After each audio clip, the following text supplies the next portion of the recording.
Immortal Blood by Anonymous. The moons and the stars were hidden from sight, making that particular quiet night especially dark. The town guard had to carry torches to make their rounds, but the man who came to call at my chapel carried no light with him. I came to learn that Movarth Pekine could see in the dark almost as well as the light. An excellent talent, considering his interests were exclusively nocturnal.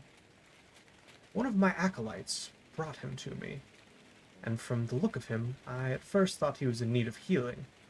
He was pale to the point of opalescence, with a face that looked like it had once been very handsome before some unspeakable suffering. The dark circles under his eyes bespoke exhaustion, but the eyes themselves were alert, intense, almost insane. He quickly dismissed my notion that he himself was ill, though he did not want to discuss a specific disease.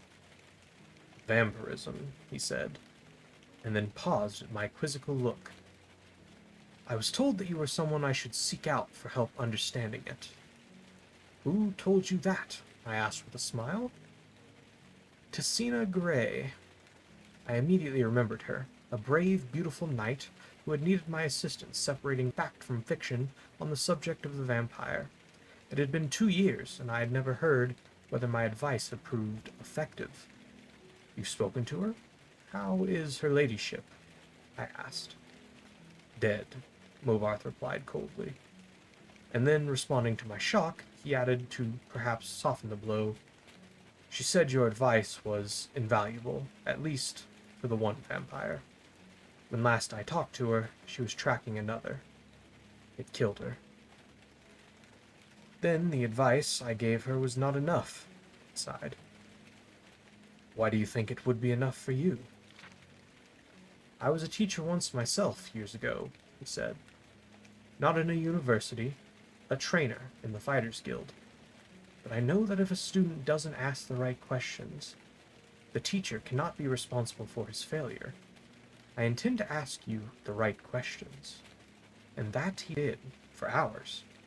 He asked questions, and I answered what I could, but he never volunteered any information about himself. He never smiled. He only studied me with those intense eyes of his, committing every word I said to memory. Finally, I turned the questioning around. You said you were a trainer at the Fighters Guild. Are you on an assignment for them? No, he said curtly. And finally, I could detect some weariness in those feverish eyes of his. I would like to continue this tomorrow night, if I could. I need to get some sleep and absorb this. You sleep during the day, I smiled. To my surprise, he returned the smile, though it was more of a grimace. When tracking your prey, you adapt their habits.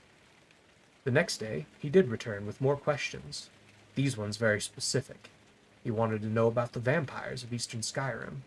I told him about the most powerful tribe, the Volkihar, paranoid and cruel, whose very breath could freeze their victims' blood in the veins.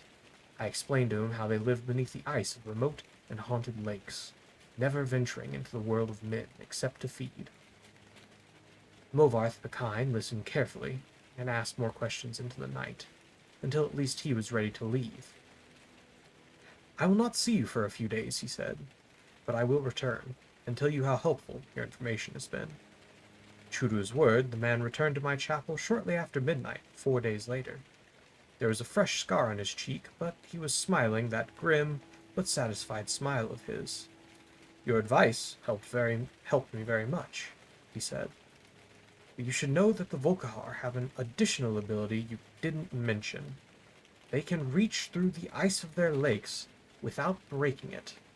It was quite a nasty surprise being grabbed from below without any warning. How remarkable, I said with a laugh, and terrifying. You're lucky you survived. I don't believe in luck. I believe in knowledge and training. Your information helped me, and my skill at melee combat sealed the bloodsucker's fate.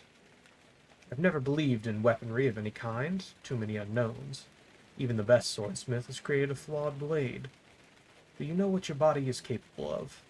I know I can land 1,000 blows without losing my balance, provided I get the first strike.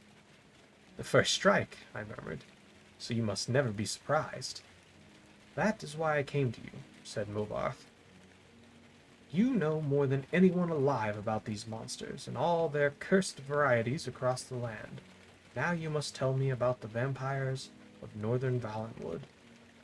I did as he asked, and once again, his questions taxed my knowledge.